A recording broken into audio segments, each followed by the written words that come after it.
મને ભાજપના અનેક આગેવાનો છે વ્યક્તિગત મળે ત્યારે એમ કે લાલજીભાઈ લડજો હો, તમે લડશો તો કંઈક થશે, અમારે તો પાર્ટીમાં કશું બોલાયું નથી, ઢાંકણીમાં પાણી લઈને ડૂબી મરો ને, તમારા હકની લડાઈ છેલ્લે સુધી લડશું.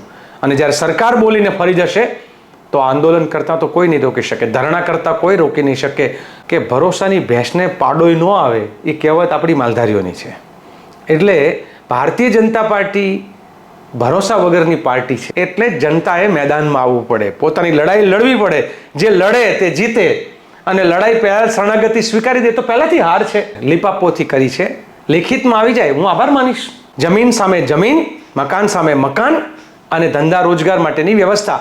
સાથે અમદાવાદ મ્યુનિસિપલ કોર્પોરેશને ઓઢવમાં માલધારી એટલે કે રબારી સમાજના જે મકાનો હતા એ ધરાશાયી કરી દીધા દબાણનું બહાનું કાઢીને. અને ત્યારબાદ એ લોકોએ વિરોધ કર્યો, મીડિયા સમક્ષ વિરોધ કર્યો, અને જેટલા પણ વિપક્ષના નેતાઓ હતા એ મોટા ભાગે ત્યાં આવી ગયા અને પોતાની રાજનીતિ પણ ત્યાં કરી. માલધારી સમાજના જે આગેવાનો હતા એ સરકાર સમક્ષ સામેથી ગયા વિનંતી કરવા અને મુખ્યમંત્રીને મળીને આવ્યા. ત્યારબાદ એમણે કહ્યું કે મુખ્યમંત્રીએ અમને વાયદો કર્યો છે, મૌખિક વાયદો કર્યો છે કે તમારી સમસ્યાનું નિરાકરણ આવી જશે અને તમને મકાન પણ આપી દેવામાં આવશે. એ બાબતે આપણે સાથે લાલજીભાઈ દેસાઈ વાત કરવા માટે છે. લાલજીભાઈ, ક્રાંતિ માર્ગે આપનું પુનઃ સ્વાગત છે. શું કહેશો અને કેવી રીતે જુઓ છો? આ સરકારે ખરેખર લોલીપોપ આપ્યો છે કે ખરેખર માલધારીઓને આ સરકાર મકાન આપવા માટે કટિબદ્ધ અને પ્રતિબદ્ધ છે? હું એક બે વાતમાં આપે જે શરૂઆતમાં પૂર્વ ભૂમિકા બાંધી એમાં નાનકડો ઉમેરો અને સુધારો કરીશ. કે એક તો વિપક્ષના લોકો ત્યાં રાજનીતિ કરવા અમે નહોતા ગયા, અમારું કામ વિપક્ષનો ધર્મ નિભાવવાનો. અને બીજું કે જે દિવસે ભાઈ રઘુભાઈ, દેવભાઈ ને એ લોકોએ બધાએ, રાહુલભાઈ, રાજુભાઈથી લઈને બધા લોકોએ, જ્યારે જયમીનભાઈ, બધા લોકોએ કહ્યું, અને અમે જ્યારે ત્યાં પહોંચ્યા, અમારા ધનાભાઈ, કપિલભાઈ, આ બધાનો બહુ આગ્રહ હતો, વિષ્ણુભાઈ, કે ભાઈ આવું થઈ રહ્યું છે. તો ખાસ મારે દિલ્હીથી હું પાછો આવ્યો અને આવીને ત્યાં પહોંચ્યો અને ત્યાં જે મેં દ્રશ્ય જોયું અને ખબર પડી કે આ તો 24 કલાકની નોટિસમાં મકાનો પાડ્યા છે. ત્યારે જે અધિકારીને અમે લોકોએ પૂછ્યું કે આપણા દેશના સુપ્રીમ કોર્ટનો ચુકાદો એવું કહે છે કે 15 દિવસની મિનિમમ નોટિસ આપવી પડે. તમે 24 કલાકની નોટિસમાં મકાનો જે પાડો છો એ દેશના આપણા કાયદાનું ઉલ્લંઘન છે. તમને ખબર છે તમે સસ્પેન્ડ થઈ શકો. અને એ અધિકારીને જે રીતે લીધો, પોલીસ પ્રોટેક્શન રાતોરાત મળી ગયું. પોલીસ પ્રોટેક્શન કોઈને 24 કલાકમાં મળી જાય એવું બનતું નથી હોતું. એટલે આખું ડિમોલિશન ગેરકાયદેસર થયું. મકાનો ગેરકાયદેસર હતા નહોતા શું એ તો પછીનો મુદ્દો છે, પણ ડિમોલિશન જે છે ગેરકાયદેસર થયું. એને મળેલું પ્રોટેક્શન એ પણ ગેરકાયદેસર હતું. આ બધી વાતો જ્યારે ખબર પડી, અધિકારીને આપણે ઉઠાવ્યું, ત્યારે જનતાને, ત્યાં યુવાનો જે હતા એ ખૂબ આક્રોશિત થયા અને એમણે જોયું. તો મેં યુવાનોની સાથે જે સ્પષ્ટ કહ્યું કે આક્રોશ છે ને એ કોઈ દિવસ હિંસક ના હોવો જોઈએ. આપણો આક્રોશ છે એ સંવિધાનિક હોવો જોઈએ અને આપણે સંવિધાનની મર્યાદામાં કાનૂની લડાઈ અને રાજનીતિક લડાઈ લડશું તો જ આ સરકાર જે છે એ ઝૂકશે. બીજા દિવસે ફરી વખત જ્યારે બુલડોઝર ગયું ત્યારે 500-700 માલધારીઓ રસ્તા ઉપર ઉતરી આવ્યા. એ વિડીયો ક્રાંતિ માર્ગે પોતે અને અન્ય બીજા યુટ્યુબર ચેનલ જે છે એ લોકોના વિડીયોઝ, અને મેં તે દિવસે જે લાઈવ કર્યું હતું એ લાખો લોકો સુધી પહોંચ્યું. અને આખા ગુજરાતમાં માલધારીઓમાં એક ગજબ પ્રકારનો કરંટ શરૂ થયો. અને કરંટ એ હતો કે આ સરકાર માલધારીઓના પહેલાં રોટલા ઝૂંટવી લીધા, કારણ કે ગાયો ના રહેવા દીધી, અને પછી ઓટલા છીનવી રહી છે. એટલે જે સમાજનું રોટલો ને ઓટલો બે ખતમ કરી નાખે. અને આમ તો એવું કહેવાય છે કે માલધારીઓ આ જગમાં, આ આપણા દેશમાં સૌથી વધારે માલધારીઓ જે ઓળખાય ને એની બે ઓળખ છે કે ભાઈ માલધારીનો રોટલો અને માલધારીનો ઓટલો. આ બે છે ને એ બધા માટે હોય. આ બધા માટે જેનો રોટલો ને ઓટલો હોય, તમે એનો જ રોટલો ને ઓટલો ઝૂંટવી લો ત્યારે માલધારીઓ જે છે એના સ્વાભિમાન ઉપર ઘા થાય. આ થયું. એના પછી જે આક્રોશ થયો, સમગ્ર ગુજરાતમાંની ચર્ચા શરૂ થઈ. ખાસ કરીને એ મંત્રી જે શ્રી છે એ પોતે ત્યાં એક બહુ જ મોટી સોદાબાજીમાં છે એવું જ્યારે લોકોએ આરોપ મૂક્યો અને ત્યાં સુધી કહ્યું કે અત્યારે ભાઈ જગદીશભાઈ વિશ્વકર્મા, ત્યાંના ધારાસભ્યશ્રી, હાલના મંત્રીશ્રી, એ 500 કરોડનો વેપાર આમાં કર્યો છે એવું લોકોએ આરોપ મૂક્યો. આ હું સ્પષ્ટ કહું છું, મેં આરોપ મૂક્યો નહીં, લોકોએ આરોપ મૂક્યો. અને આ આરોપમાં લોકોને લાગ્યું કે તથ્ય હોય એવું. અને આ વાત જે જગદીશભાઈ જ્યારે એમના મકાનો લોકોને પડતા હતા ત્યારે ફોન નહોતા ઉપાડતા. એ જગદીશભાઈને મજબૂર થવું પડ્યું, સામેથી લોકોને બોલાવવા પડ્યા. લોકો ગયા ત્યાં.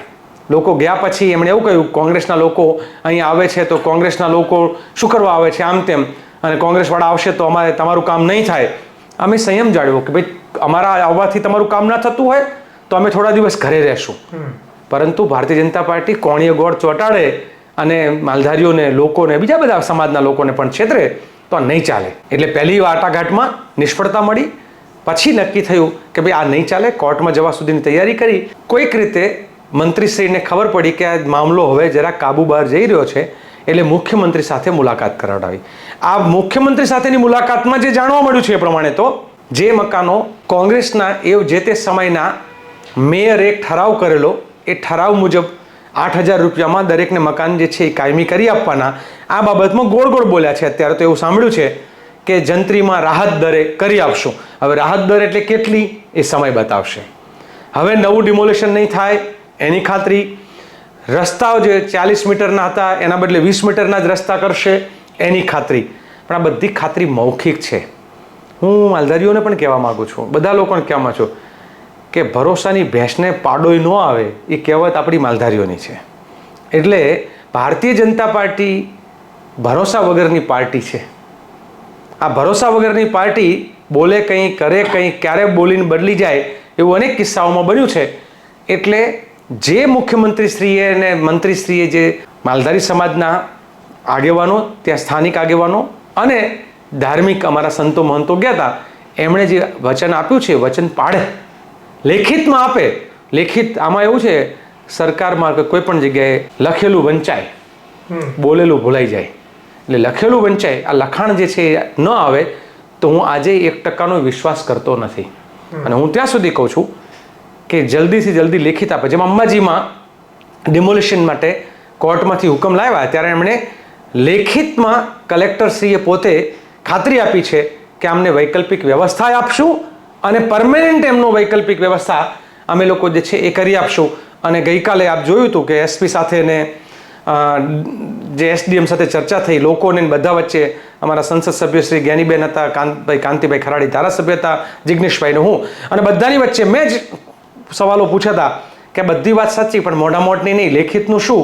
તો એ લોકો સોમવારે લેખિતમાં આપવાના છે જે કંઈ છે. અને પ્લોટ, જમીન સામે જમીન, મકાન સામે મકાન અને ધંધા રોજગાર માટેની વ્યવસ્થા, આ બધું જ ત્યાં સ્વીકારાયું. તો ઓઢવમાં કેમ નહીં? એટલે કેશવનગરમાં કેમ નહીં? એટલે સરકાર જે છે ને એ બોલીને બદલાઈ ના જાય એના માટે લેખિતમાં આપે. બીજું કે સરકારો બદલાઈ જાય તો શું? હું માલધારીઓને અને બધા વંચિતોને, જે કેશવનગરના હોય કે દ્વારકાના હોય કે અંબાજીના હોય કે પછી વિરમગામના હોય કે પછી સોમનાથના હોય, કોઈ પણ જગ્યાના હોય, આ બધાને હું એક વસ્તુની ખાતરી આપું છું, કોંગ્રેસના કાર્યકર તરીકે મારા જેવા અનેક લડવૈયાઓ ગુજરાતમાં છે. તમારા હકની લડાઈ છેલ્લે સુધી લડશું. અને જ્યારે સરકાર બોલીને ફરી જશે તો આંદોલન કરતા તો કોઈ નહીં રોકી શકે, ધરણા કરતા કોઈ રોકી નહીં શકે, ઉપવાસ આંદોલન ગાંધી ચિંધ્યા માર્ગે કરતા કોઈ નહીં રોકી શકે. લોકોના હકની લડાઈ અમે લડશું. એટલે માલધારીઓ આંદોલન, ધરણા, પ્રદર્શન ના કરે એના કારણે સરકારે આવી મૌખિક બાંયધરી આપી હશે, શું લાગે છે? ભારતે આમ કહેવાય છે ને, ભારતીય જનતા પાર્ટીએ એમની બગડતી છબીને રોકવા માટેનો પ્રયાસ કર્યો છે, લીપાપોથી કરી છે. લેખિતમાં આવી જાય હું આભાર માનીશ, સવાલ જ નથી. કારણ કે આમાં એવું છે કે ભલે ને ભીમાં તો ભી, ભલે ને કે પેલા ભાગીરે ભજન કરતું પડે એના જેવું છે કે ભલે ને એમને એમ લાગતું હોય કે હવે મજબૂરી છે એટલા માટે હા પાડવી પડે છે. મજબૂરી તો મજબૂરી, લોકોના હક અને અધિકાર જો મળતા હોય. અને હું એવું માનું છું કે જનતા જાગે ને તો સરકારો મજબૂર બને, જનતા જાગે તો અધિકારીઓ મજબૂર બને. અને જનતા પોતે આત્મવિશ્વાસ ગુમાવી દે, લડવાની ખમીર. પેલું કહે ને કે અમિતભાઈ, બહુ એક વસ્તુ છે કે કોઈ એમ કે મારે કબડ્ડીના મેદાનમાં ઉતરવાનું છે તો હું કબડ્ડીના મેદાનમાં ઉતરું, રમું તો જીતું પણ ખરો ને હારું પણ ખરો, પણ હું એ મેદાનમાં જ ના ઉતરું તો હું હારી જ જાઉં. એટલે જનતાએ મેદાનમાં આવવું પડે, પોતાની લડાઈ લડવી પડે. જે લડે તે જીતે, અને લડાઈ પહેલા શરણાગતિ સ્વીકારી દે તો પહેલાથી હાર છે.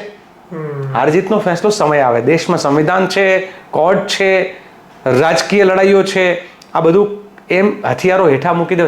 મને ભાજપના અનેક આગેવાનો છે વ્યક્તિગત મળે ત્યારે એમ કે લાલજીભાઈ લડજો હો, તમે લડશો તો કંઈક થશે. અમારે તો પાર્ટીમાં કશું બોલાયું નથી, ઢાંકણીમાં પાણી લઈને ડૂબી મરો ને.